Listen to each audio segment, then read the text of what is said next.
तो हमारा जो जिगर है वो थोड़ा सा बड़ा है, तो हमें आदत है इन सब चीज़ों की। तो मेरा हाथ बहुत काँप रहा है, पता नहीं क्यों। मैं वीडियो देखनी पड़ेगी। अरे वाह यार, वाह वाह। बैकग्राउंड में गाना भी खुद ही गाना चालू कर दिया हमारे कंकरियाल जी ने। खुद ही गाना पड़ रहा है।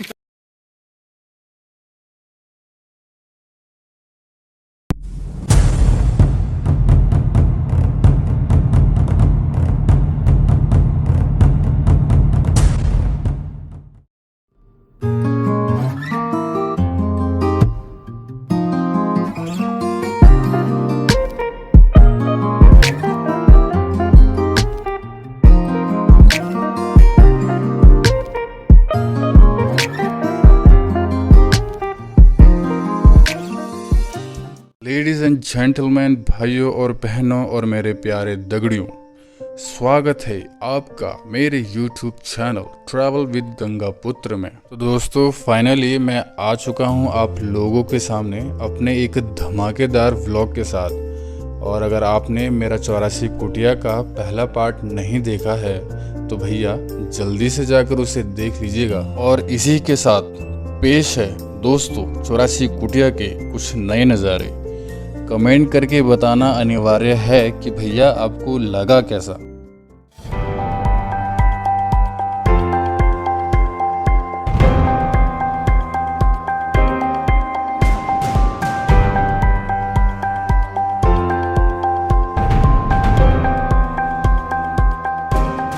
दोस्तों, इन नज़ारों को देखने के बाद हम आपको ले चलते हैं ऐसी जगह जिसे देखकर शायद आपको डर लगे।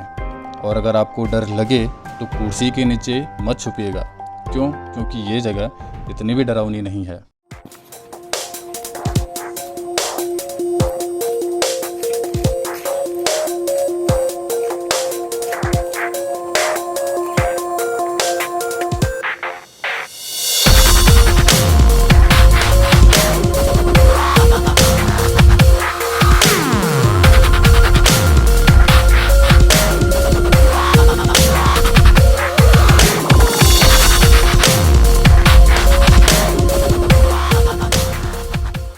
ऑलराइट, तो मैं इससे फ़िलहाल अंदर हूँ।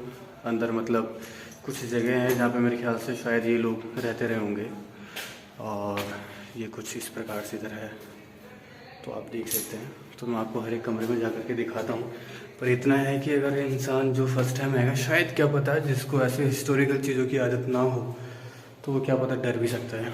क्योंकि इनकी स्थिति कुछ इस प्रकार से हो रखी है यहाँ पे कि इंसान डर सकता है। क्योंकि कई सालों से यहाँ पे लोग आए नहीं हैं, तो चीज़ें टूटी हुई है कई सारी। और ये ग्रंथालय से कमरा नंबर 3, इसमें शायद कैमरे में दिखाई नहीं दे आपको, तो ये है इस प्रकार का।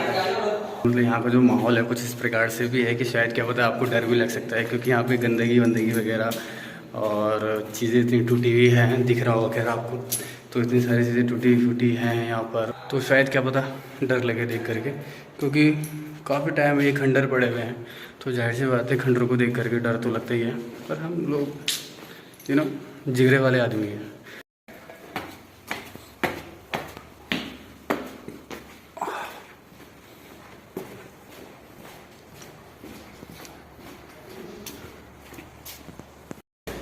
एक और चीज़ मैं आप लोगों को बताना चाहूँगा। यहाँ पे कलाकारी तो कई सारी, और क्या मुझे अब ये नहीं पता कि इसमें लव लिख रहा है। बस मेरे ख्याल से जो टूरिस्ट वगैरह आते हैं शायद क्या पता उन्होंने ये सारी कलाकारी करी होगी। और यहाँ पे थोड़ा लाइट कम है तो इसलिए। पर एक चीज़ यहाँ पे मुझे काफ़ी अच्छी लगी है कि जो पेंटिंग्स वगैरह आपको दीवार में दिखाई दे रही होंगी, तो ये सारी पेंटिंग यहाँ पर हर जगह आपको मिलेंगी। जो अक्सर कलाकारी है उसको इग्नोर कीजिएगा, क्योंकि वो उनके द्वारा नहीं है। जो लोग यहाँ पे विजिट करते रहते हैं उनके द्वारा। हम हैं और वो हमारे फोटोग्राफर साहब है, और यहाँ से वो फोटो खींच रहे हैं। भैया मेरा नाम लिस्ट में चढ़ा देना अपने। जब खींच जाएगी ना बता देना, तब वही आप रहना, मैं यहाँ रहूँगा। और दूसरे वाले भाई साहब ये रहे हमारे ऊपर टेररिस्ट में चढ़ रखे हैं। कहाँ गए? अरे रतुड़ी दी आ जाओ।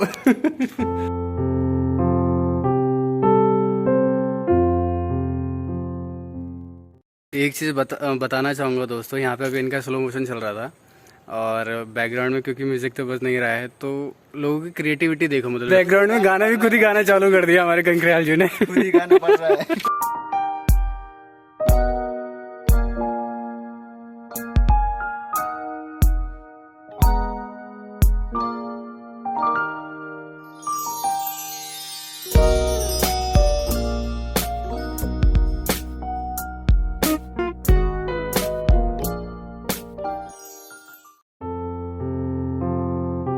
दगड़ियों, अब वक्त है हमारे स्लो मोशन का, तो आइए आपको दिखाते हैं।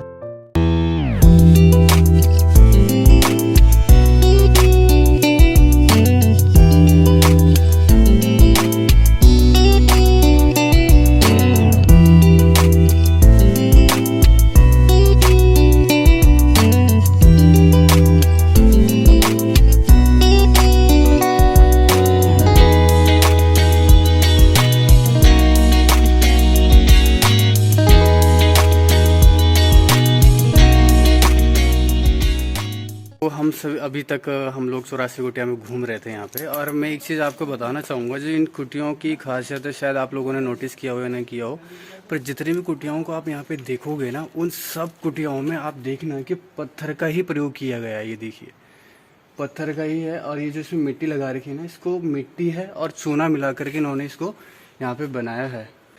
तो आप आइएगा।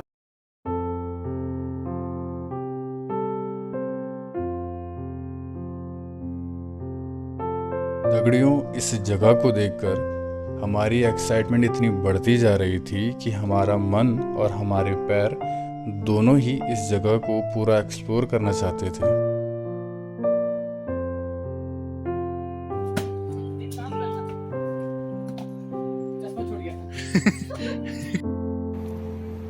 तो भैया अभी हम करीबन हमें हो गया होगा, हम यहाँ आए थे 11 बजे और अभी 12:15 हो चुका है। तो काफ़ी टाइम हम लोगों को यहाँ पे हो चुका है, और हमारी फ़ोटोग्राफ्स वगैरह हो गया, वीडियोस हो गई, वो ख़त्म ही नहीं हो रहा है। ये जगह इतनी बड़ी है ना, यहाँ पे एक्सप्लोर करने का मन ही करा जा रहा है, मतलब रुके ही ना, चलते जाएं। पर क्या करें, थोड़ा समय का अभाव है, समय थोड़ा कम है तो जाना पड़ेगा। तो भैया जी राम राम, आ गए हैं हम फिर से आपके सामने 84 कुटिया का सेकंड पार्ट लेकर के। अगर आपने उसका पहला पार्ट नहीं देखा है तो जा कर के फटाफट से देख लीजिएगा।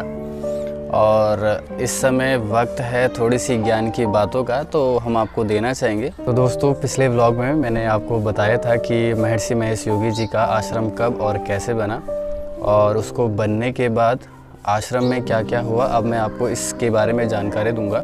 1990 में दोस्तों आश्रम के लोग आश्रम को धीरे धीरे छोड़कर जाने लग गए, और स्थिति ऐसी हो गई कि आश्रम की इमारतें धीरे धीरे खंडर में बदलना शुरू हो गई।